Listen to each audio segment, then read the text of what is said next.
ദൈവത്തിൻ്റെ അതിപരിശുദ്ധമായ നാമം മഹത്വപ്പെടുമാറാകട്ടെ.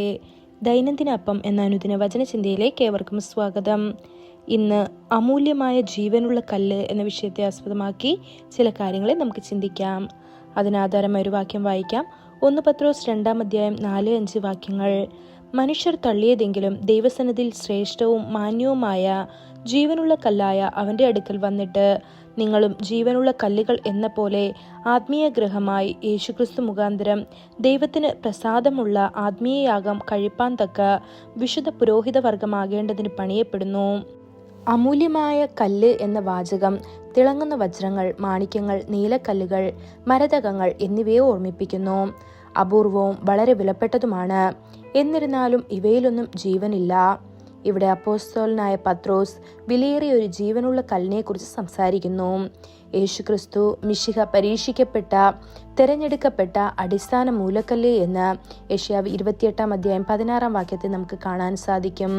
അവനെ സ്നേഹിക്കുകയും അവനിൽ വിശ്വസിക്കുകയും അവനെ സ്വീകരിക്കുകയും ചെയ്യുന്ന എല്ലാവരും അവരുടെ ജീവിതം ഉറപ്പുള്ളതും നിലനിൽക്കുന്നതുമായ ഒരു അടിത്തറയിൽ പണിയുന്നത് കണ്ടെത്തും. എന്നിരുന്നാലും അവനെ നിരസിക്കുന്നവർക്ക് അവൻ ഇടർച്ചക്കല്ലും ഇടർച്ചയുടെ പാറയുമായി മാറുന്നു. ഇത് 1 പത്രോസ് 2-7 വാക്യത്തിൽ കാണപ്പെടുന്നു. അവന്റെ കാലത്ത് പരീശന്മാരും സദൂക്യരും അവനെ നിരസിച്ചു. യഹൂദ നേതാക്കൾ അവന്റെ ക്രൂശീകരണത്തിനായി നിലവിളിച്ചു. മഹാപുരോഹിതനും മതാധികാരികളും പോലും അവനെ റോമൻ ഭരണാധികാരികൾക്ക് ഏൽപ്പിച്ചു. എന്നിട്ടും പണിക്കാർ തള്ളിക്കളഞ്ഞ ഈ കല്ല് തന്നെ പ്രധാന മൂലക്കല്ലായി മാറിയിരിക്കുന്നു. അവന്റെ മേൽ ദൈവത്തിന്റെ വാസസ്ഥലമായി നാം ഒരുമിച്ച് പണിയപ്പെടുന്നു. യേശുക്രിസ്തു നിങ്ങളുടെ ജീവിതത്തിന്റെ അടിസ്ഥാനമായിരിക്കട്ടെ. നോക്കൂ, ഞാൻ സിയോനിൽ ഒരു കല്ല്, ശോധന ചെയ്യപ്പെട്ട ഒരു കല്ല്, ഉറപ്പുള്ള ഒരു അടിത്തറയ്ക്കായി ഒരു വിലയേറിയ മൂലക്കല്ല്, അതിൽ ആശ്രയിക്കുന്നവൻ ഒരു നാളും പരിഭ്രാന്തനാകുകയില്ല എന്ന് യെശയ്യാവ് 28-16 വാക്യത്തിൽ കാണപ്പെടുന്നു. ക്രിസ്തുവിന് 1-ാം സ്ഥാനം നൽകുകയും അവനെ സേവിക്കുന്നതിൽ ജീവിക്കുകയും ചെയ്യുന്നവർ ഭാഗ്യവാന്മാർ. ഈ വിലയേറിയ ജീവനുള്ള കല്ലുമായി നാം ഐക്യപ്പെടുമ്പോൾ നമ്മളും വിലയേറിയ കല്ലുകളായി രൂപാന്തരപ്പെടുന്നു. ഈ ജീവിതം അവസാനമല്ല, നിത്യ ജീവനിലേക്ക് നമ്മെ നയിക്കുന്നതാണ്. അവിടെ ജീവനുള്ള കല്ലുകൾ എന്ന നിലയിൽ ദൈവത്തിന്റെ വിശുദ്ധ സാന്നിധ്യത്തിൽ നാം എന്നേക്കും വസിക്കും. ശലോമോൻ ദേവാലയം പണിതപ്പോൾ കല്ലുകൾ ശ്രദ്ധാപൂർവം അളക്കുകയും രൂപാന്തരപ്പെടുത്തുകയും കൊത്തിയെടുത്തതും മിനുസപ്പെടുത്തുകയും ചെയ്തു. സ്ഥാപിക്കുന്നതിന് മുൻപ് തയ്യാറാക്കി.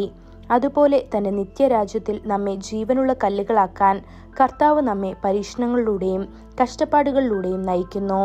അവയിലൂടെ അവൻ നമ്മെ വിശുദ്ധീകരിക്കുകയും പുതിയ യെരുശലേമിന്, ദൈവത്തിന്റെ സിയോനു വേണ്ടി ഒരുങ്ങുന്ന വിശുദ്ധീകരിക്കപ്പെട്ട കല്ലുകളാകാൻ നമ്മെ ഒരുക്കുകയും ചെയ്യുന്നു. ഈ വചനങ്ങളാൽ ദൈവം നമ്മെ ഓരോരുത്തരെയും അനുഗ്രഹിക്കുമാറാകട്ടെ. കൂടുതൽ ധ്യാനത്തിനുള്ള വാക്യം 1 കൊരിന്ത്യർ 3-10-11 വാക്യങ്ങൾ. എനിക്ക് ലഭിച്ച ദൈവകൃപയ്ക്കൊത്തവണ്ണം ഞാൻ ജ്ഞാനമുള്ളൊരു പ്രധാന ശില്പിയായി അടിസ്ഥാനം ഇട്ടിരിക്കുന്നു. മറ്റൊരുത്തൻ മീതെ പണിയുന്നു. താൻ എങ്ങനെ പണിയുന്നു എന്നും ഓരോരുത്തൻ നോക്കിക്കൊള്ളട്ടെ. യേശുക്രിസ്തു എന്ന ഇട്ടിരിക്കുന്ന അടിസ്ഥാനമല്ലാതെ മറ്റൊന്നിടുവാൻ ആർക്കും കഴിയുകയില്ല. ഇന്നത്തെ ബൈബിൾ വായന: രാവിലെ സങ്കീർത്തനങ്ങൾ 49-50 അധ്യായങ്ങൾ, വൈകുന്നേരം റോമർ 1-ാം അധ്യായം. ആമേൻ.